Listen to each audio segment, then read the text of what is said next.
ፍቅር እስከ መቃብር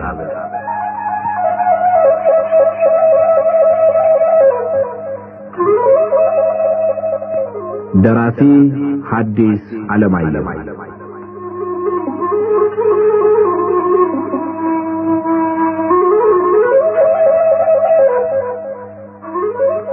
ተራኪ ወጋየሁ ንጋቱ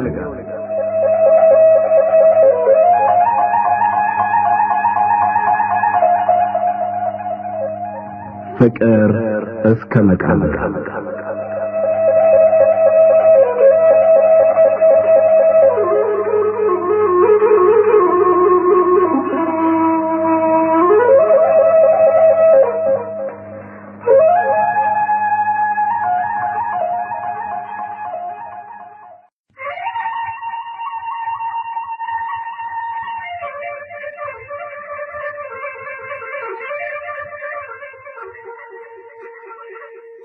እመቤቷ አጥሩን እንደወጡ ሀብትሽም እንደድሮዋ ሳትቀልድና ሳትጫወት ዝም ብላ ወደ ማድቤቷ ሄደች።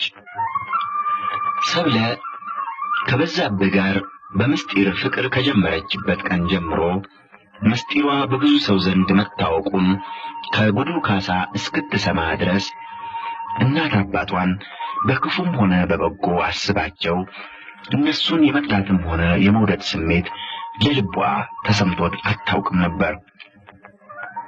ልቧ ማንንም መጥላት ትቶ በዛብህን ብቻ እየወደደ ራሷ ማንንም ማሰብ ትቶ እሱን ብቻ እያሰበ በደስታ በጸጥታ ትኖር ነበር። አሁን ከምስጢሯ መገለጽ ጋር ለፍቅሯ ለደስታዋና ለጸጥታዋ አፍራሾች እናትና አባቷ መሆናቸው ጭምር አብሮ ስለታያት ልትሸፍነው የማትችለው የእናት አባቷ ጥላቻ በፊቷ ላይ ጎልቶ ይታይባት ጀመር። አይ ምን ነው እነኚህን ሰዎች አይኔም ማላይበት ቦታ ባገኘው አለች ከተቀመጠችበት ተነስታ መጣ። እሱ በበርጩማ ላይ እንዳለ እፊቱ መሬት ላይ ቁጭ ብላ በሚያሳዝን አስተያየት ሽቅብ የሱን አይን እየተመለከተች አለቃ ካሳ በሰፊው አነጋገሩሽ አለ በዛብህ። እሱም የሷን ፍቅርና ችግር ከወዲያ ወዲህ የሚያንከራትታቸው አይኖች ዘቅዝቆ እየተመለከተና እንደ ልማዱ በፊቷ ላይ ያሉ የአካል ክፍሎቿን ሁሉ እንደ ውር ፊደል አንድ ባንድ እየዳበሰ በጣም ብዙ አላነጋገረኝም፣ ሁሉንም ለበዛብህ ነግሬዋለሁና ጊዜ ሳታጠፉ ቶሎ ወደ አዲስ አበባ ሄዱ፣ እኔና አዝራ እናደርሳችኋለን አለኝ። ስለ ገንዘብ ምንም አላሉ? ስለ ገንዘብ ሳላነሳም። እሺ ታዲያ ምን አልሻቸው? ስለምኑ? አዲስ አበባ ቶሎ ሄዱ ሲሉሽ ምን የምል ይመስልሃል? እስቲ ገምት አለች ሰብለ በቅርታይቷ በፈገግታ ፊቷን አስጊጦት። እሺ አልሻቸው አለ እሱም ትንሽ የቅርታ ፈገግታ ፈገግ ብሎ። ደህና ገምተሃል። ለመሆኑ ገንዘብ ያልከው የምን ገንዘብ ነው? በዛብህ የገንዘብ ነገር የተነሳበትን እንዴት አድርጎ እንደሚነግራት ተቸግሮ ግንባሩን ሲያሻሽ ቆየና አየሽ ሰብለ፣ አንቺ ከተወለድሽ ጀምሮ እስከ ዛሬ ድረስ በምቾት የኖርሽ ነሽ። ታዲያ አሁን ችግርን ትንሽ በትንሽ ሳትለምጂው በአንድ ጊዜ ለብርቱ ችግር ላይ ወደቅሽ እንደሆነ ምናልባት ታዝኝ ይሆናል፣ ትሰጠች ይሆናል ብለን ከአለቃ ጋር ስንነጋገር ስራ እስክትይዝ የሚያቆያችሁ ገንዘብ እኔ ከብት ሸጬ እሰጣችኋለሁ ብለውኝ ነበርና ስለሱ ነግረውሽ እንደሆነ ብዬ ነው አለ ሲፈራ ሲቸር። ለዚህ ነው ሁለት በቅሎች ሸጠ ሲባል ትላንት ነው ወይስ ከትናንት ወዲያ የሰማ? ብቻ አንድ ነገር ልንገርሽ፣ እኔን ትቸገራለች ብለህ ምንም አታስብ። ከዚህ ሁሉ ጣጣ ወጥተን አንተና እኔ ብቻችንን ከሆን ብዙም ይሁን ትንሽ አንተ ከውጭ የምታመጣውን እኔ ከቤት አሰናድቼ ማቅረብ አያቅተኝም። ከስራዬ ቤት ጋር ነው ያደግኩ፣ መስራት አውቃለሁ። ደግሞ ካንተ ጋር ምንም ያክል ችግር ቢደርስብኝ ማዘን ወይም መጸጸት የለም አለች ቅርታዋ ሁሉ ጠፍቶ በደስታ ፊት። ጥሩ ነው እንግዲህ አለ እሱም ደስ ብሎት። ሁለት በቅሎች ሸጡ አሉ? በምን ያክል ሸጧቸው ይሆን አለ ደገመና። በምን ያክል እንደሸጧቸውስ አልሰማሁም። እሳቸው እንኳን ከብት ሸጬ 200 ብር አገኝላቸዋለሁ ነበር ያለው። ነገር ግን 100 ብር ካገኙልን እኔ 50 ብር ስላለኝ ይበቃል ነበር። 100 ብር ካገኙልኝ ጊዜ ሳናጠፋ ብንሄድ እንዴት ጥሩ ነበር። 150 ብርስ ብዙ ነው፣ እየቆጠብን ለብዙ ጊዜ ይበቃናል። ቶሎ እንሂድ። እባክህ በዛብህ፣ እንዲያውም ትናንትና ሌሊት ክፉ ቅዠት ስላቃዠኝ ነው መሰለኝ ዛሬ ልቤ ድንግጥ እያለ ፍርሃት ይለኛል። እልም ካልፈሩት አይደርስም ይባላል። አይዞሽ አትፍሪ። ወዲያውም የመንገዱ ሐሳብ ነው እንጂ ልብሽን ድንግጥ የሚያደርገው ቅዠቱ አይደለም። እኔ እንኳን እንዲህ ያለ ጉዞ ፊቴ ተዘብቦብኝ ተራ መንገድም ቢሆን ሳስብ ያሰብኩትን መንገድ እስኪጀምር ልቤ ሲደነግጥ ይቆያል። ለመሆኑስ ምን እልም ነው ያየሽ? እልም ከማለት እንኳን ቅዠት ቢባል ይመስለዋል። ክፉ የሚያስፈራ ቅዠት። እንዴት ሆኜ እዚያ እንደሄድኩ ማን እዚያ እንደጣለኝ አላውቅም። የገደል መካከል እንዲሁ በገደሉ ወገብ ላይ የቆምኩ ይመስለኛል። ከዚያ የገደሉን ስር ዘቅዝቀ ስታየው ከርቀቱ የተነሳ ራስን ያዞርሃል፣ ያንቀጠቅጣል። ወደ ላይ አፋፉን ስታየው ሩቅ ነው። ብቻ ከስሩ አፋፉ ይቀርባል። መያዣ የለ ምን የለ። አፈሩንም ድንጋዩንም እየያዝኩ ወደ አፋፉ ለመውጣት ስሞክር ትንሽ ወጣና የያዝኩትም የቆምኩበትም አፈርና ድንጋይ እየተንፈረፈረና እየተፈነቀለ እንደገና ወደ ታች ሲመልሰኝ ሲያሻትተኝ፣ ደግሞ እንደገና ወደ ታች ሲመልሰኝ ሲያሻትተኝ፣ ደግሞ ስሞክር ደግሞ ትንሽ ከወጣ በኋላ አንሻቶ ሲመልሰኝ፣ ጭንቀቴ ብታይ እንዴት ትጨነቅ ነበር። እንኳን እንዲያስ ትጨነቅ አይችሽ አሁንም ስትነግረኝ እንዴት ጨነቀኝ አለ በዛብህ። እውነትም የብርቱ ጭንቀት ምልክት በፊቱ እየታየ። ታዲያስ ወጣሽ? አፋፉ ላይ የበቀለውን ሳር ይዤ ታገል ነበር። መውጣት አለመውጣቴ ጥርት ብሎ አልታየኝም። ቅዠት ከማስጨነቁም ሌላ አንድ ክፋቱ ጥርት ብሎ አለመታየቱ። አይ የለም፣ አፋፉ ላይ ደርሰሽ የሚያዝ ብርቱ ነገር ከጨበጥሽ ጥሩ ነው አለ በዛብህ። ምንም እንኳን ልቡ መፍራቱ ባይቀር ሰብለን ለማደፋፈር ያክል። እንግዲህ ልሂድና አለቃ ካሳ ምን እንዳደረጉ ልጠይቃቸው አለ ቀጠለና ሁለቱም ዝም ብለው በየበኩላቸው ሲያስቡ ከቆዩ በኋላ ተሰናድቶ ጨርሶ እንደሆነ መቼ እንነሳለን? በሳቸው በኩል ያለው ካለቀማ ዛሬ ማታ ሰው ሲተኛ፣ ከዚህ ሰው ሲተኛ ብንነሳ በአቋራጭ መንገድ ሄደን ሲነጋጋ አባይ ቆላ እንደርሳለን ብለውኛል። አንቺ መዋል ማደር የምትፈልጊበት ነገር አለ? ምንም የለ፣ እሰናዳለሁ። ሸክም አለማብዛት ነው። አንድ የሴት ዕቃዬን የሚይዝበት አገልግልን አንድ መለወጫ ልብስ ብቻ ነው፣ ሌላ አልይዝም።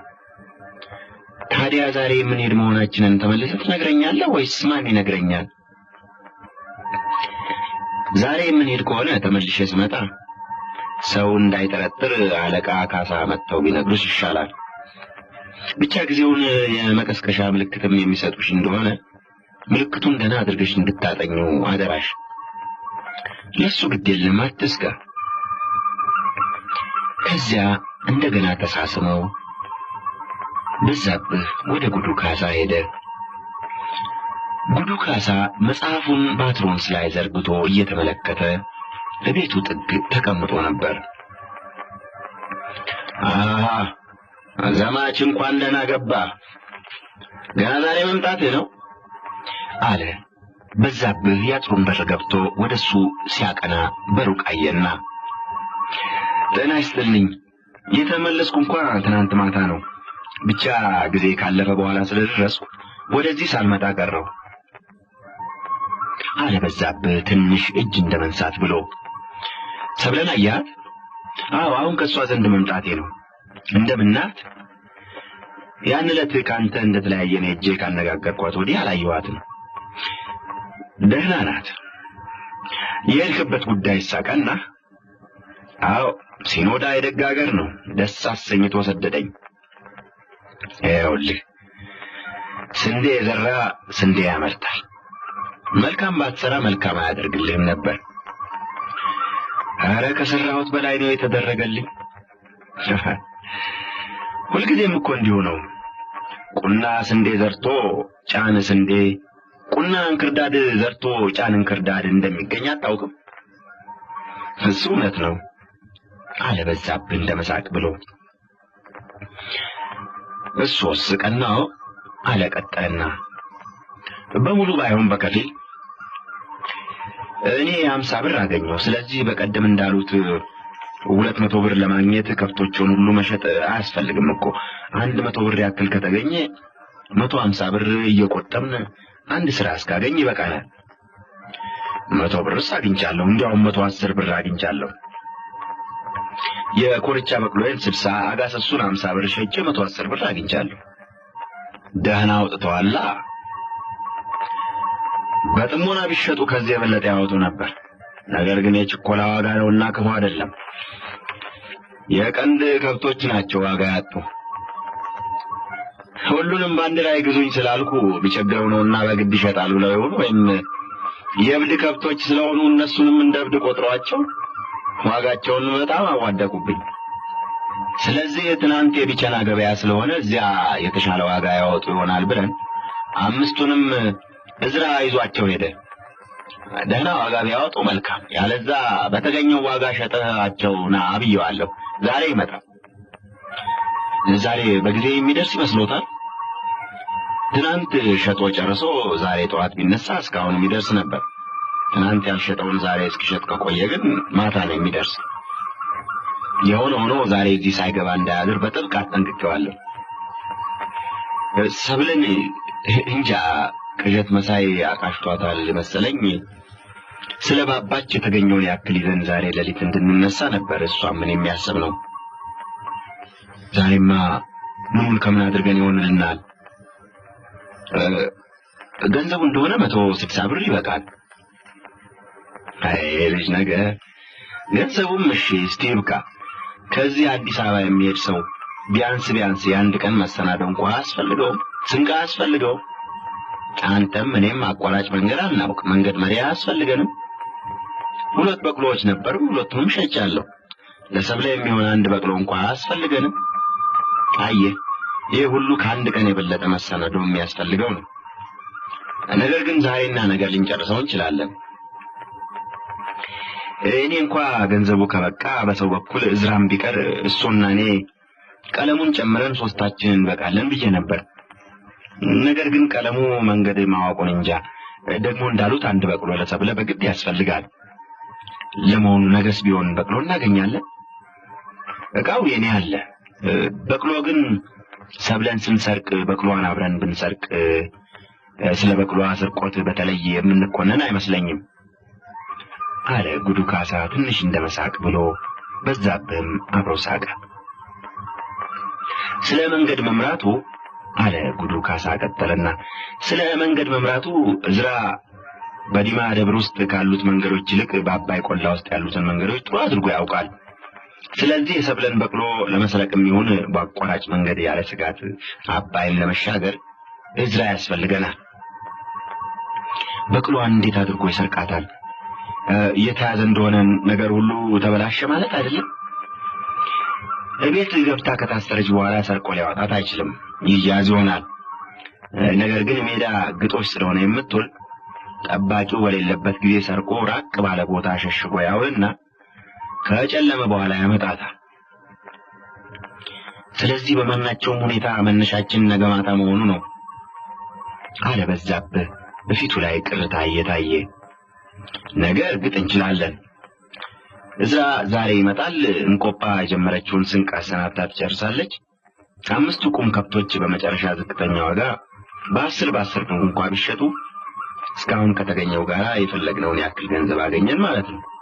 ስለዚህ ነገ መነሳት እርግጥ እንችላለን። እንግዲያስ እሱ ለሰብረ ይንገሯት። ወዲያውም መጨረሻ ላይ በአንዳንድ ያልተጠና ነገር ምክንያት መሰናክል እንዳይፈጠር ከዛሬ ጀምራ ልታደርገው የሚገባትን ነገር ሁሉ ደህና አድርገው ያስጠኗት። እኔም ቅድም ነግሬያታለሁ። ደህና ነው። ከምሳ በኋላ ሄዳለሁ።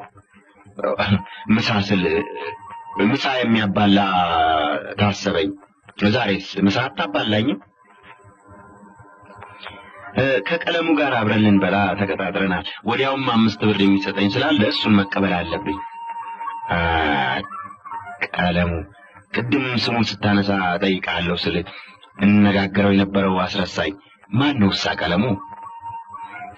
ግራጌታ ቀለሙ ወርቅ የሚባል የኔ ወዳጅ አለ። ገና ወጣት ስለሆነ ምናልባት አውቁትም ይሆናል። እሱ ግን ደህና አድርጎ ያውቆታል። እኔንም ማወቅ አለበት አለ ጉዱ ካሳ ፍርጥም ብሎ። ትልልቆች መቼም ቢሆን ይታወቃሉ።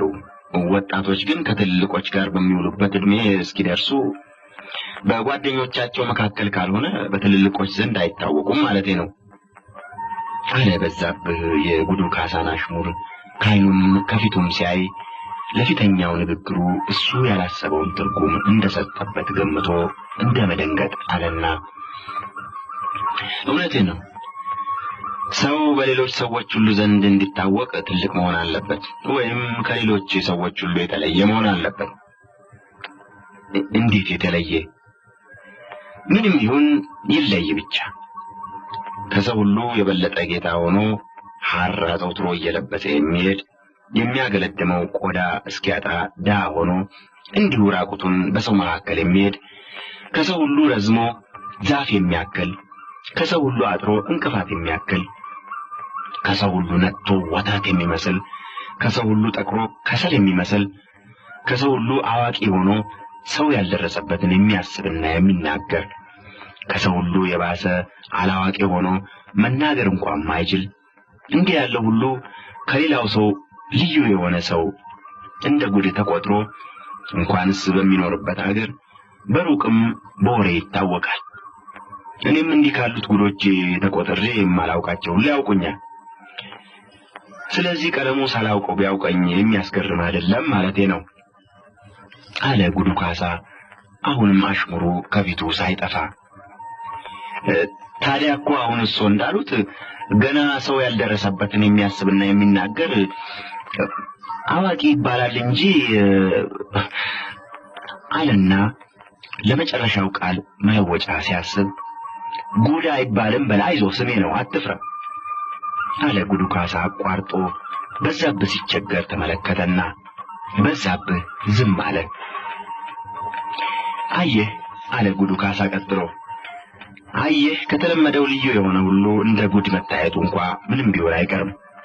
ብቻ የሚያሳዝነው ያ ከተለመደው ልዩ በመሆኑ ጉድ የተባለው ልዩነቱ በመልካም ወይስ በክፉ መንገድ መሆኑን ማመዛዘን በማይችል ህዝብ መካከል መኖሩ፣ መልካሙ ከክፉ የሚጠቅመው ከሚጎዳ ሳይለይ ከተለመደው ልዩ በመሆኑ ብቻ ሁሉም በአንድነት ታፍኖ ተሸፍኖ እንዲሁ መቅረቱ ነው።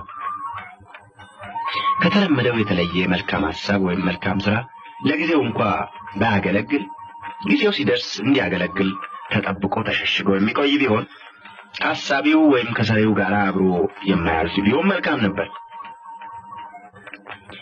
መልካም ሐሳብና መልካም ሥራ ምንም ቢሆን አይጠፋም በሚባለው አያምኑ?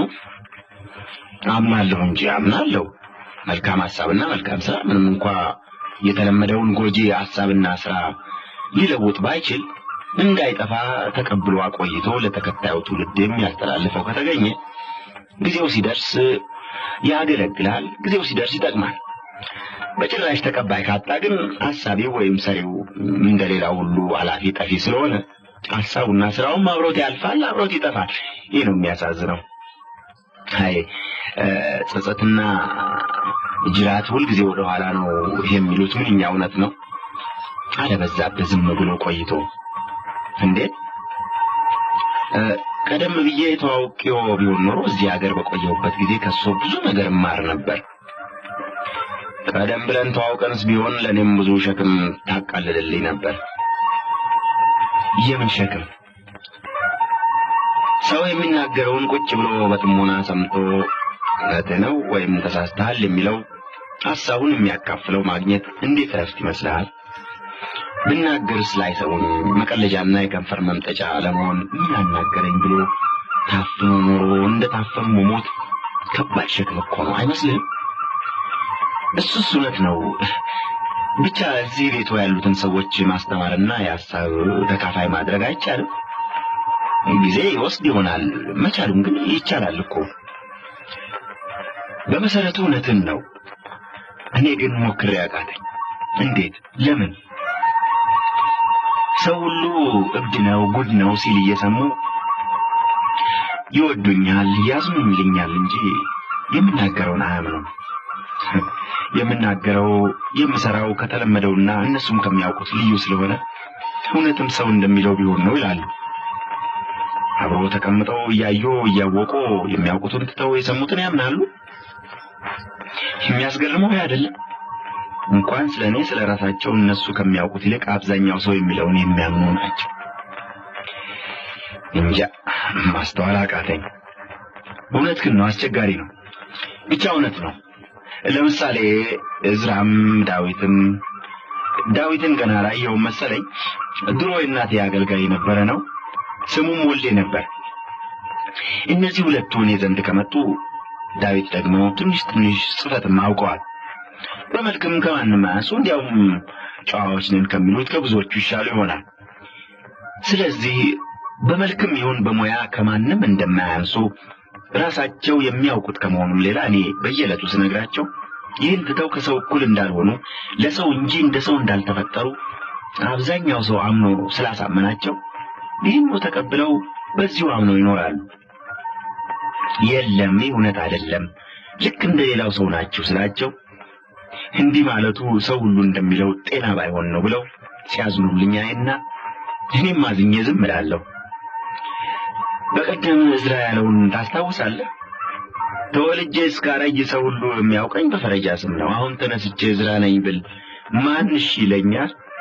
እዝራ ነኝ ስል እንዳይሳቅብኝ ፈረጃ እንደተባልኩ ብቀር ይሻለኛል ያለው ለዚህ ማስረጃ ሊሆን ይችላል። ከማንም አናንስም ብለው ሲከራከሩ ሰው ከሚስቅባቸው ሰው ናቸው ያላቸውን ተቀብለው መኖር የሚመርጡ ደካሞች ናቸው። እንቆጳ ብቻ ሐሳቧ ሁሉ ወደ ቤት መሰናድ ሆነና ሌላ ነገር ስታነሳባት ጭራሽ አይጥማትም እንጂ እሷ ደህና ጓደኛ ልትሆን ትችል ነበር። እሷን እንደምንም ብዬ ምሽቴ ልትሆን የምትችል መሆኗን አሳመኑ። የሐሳቤ ሁሉ ተካፋይ ጓደኛዬ ለማድረግ ግን ገና አልቻልኩም። ግሩም ነው። እስኪ ሌላ ጊዜ ደግሞ እንነጋገረው፣ ዛሬ የሚያልቅ አይደለም አለ በዛብህ ወደ ጓደኛው ቤት ለመሄድ አስቦ። በሊድ እንግዲህ ምሳ አላባላህም ካለኸኝ ማን ያውቃል፣ አንተና ሰብለ አዲስ አበባ ደህና ቦታ ይዛችሁ እዛ ነዋሪዎች ከሆናችሁ እንዲያውም ወደዚያው ትስቡኝ ይሆናል አለ ጉዱ ካሳ ፍርጥም ብሎ። እሱማ እግዚአብሔር አደለን ማለት ነበር።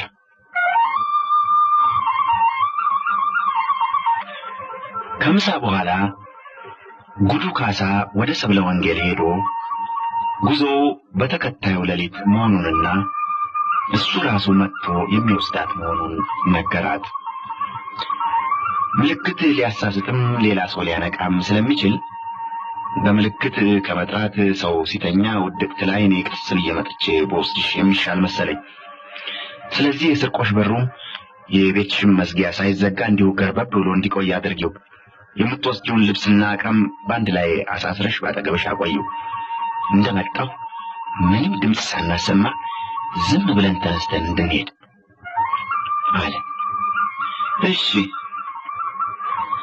እዚህ መደብ ላይ ሀብትሽ ናት የምትተኛ?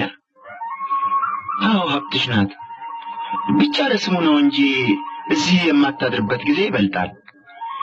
በምታድርበትም ጊዜ የቀን እብደቷ አድክሟት ጎኗ ገና መደቡን ከመንካቱ ኩረሯ ይቀድማል። አንስተ ገደል ብትወረውራት አትሰማም። መልካም። ብቻ ለማናቸውም ድምፅ ሳናሰማ እንድንሄድ የስርቆሽ በሩም የዚህ ቤት መዝጊያም እንዳይዘጋ አደራሽ። ያለዚያ ከፍታለሁ ስል ሰው ይነቃል። ግድ የለም ሰው ከተኛ በኋላ እኔ ራሴ የተዘጋ እንዲመስል ገርበብ አድርጌ ተወዋለሁ። ብቻ ልቤ በጣም ተሸበረብኝ። አያካሳ ለምን ይሆን አለች ሰብለ አንገቷን ትንሽ ሰበር አድርጋ አጎቷን እየተመለከተች።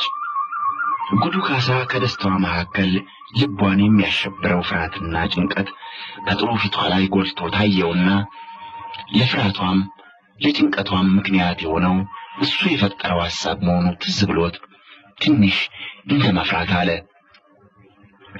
ይህን የመሰለ ጉዞ ሲታሰብ ሁልጊዜም ቢሆን ልብ መሸበሩ አይቀርም። አሁን እኔም እንዲሁ ነው። ያንቺ ብቻ አይምሰልሽ።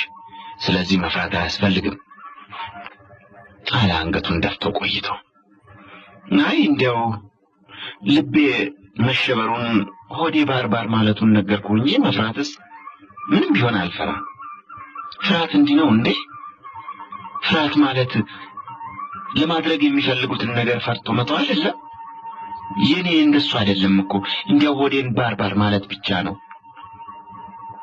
የለም ፍርሃት አይደለም፣ እንዲያው የልብ መሸበር ነው አለ ጉዱ ካሳ ትንሽ የቅርታ ፈገግታ ፈገግ ብሎ። ይኸው እንግዲህ ወደ ቀልድ ስትሄድ እኔ ጨንቆኝ ስጠይቅ አንተ ትቀልዳለህ አለች ሰብለ እሷም ትንሽ ፈገግ ብላ። ሙች እውነቴን ነው፣ ቀልድ አይደለም። ፍርሃትና የልብ መሸበር አንድ አይደለም። እንዴት ነው? ለምሳሌ አንድ በጣም የምትወጂውን ነገር ነገ ወይም ከነገ ወዲያ ታገኛለሽ ቢሉሽ እስክታገኙ ድረስ ልብሽ ሲሸበር ይቆያል። ታዲያ ይሄ ናፍቆት ነው እንጂ ፍርሃት አይባልም።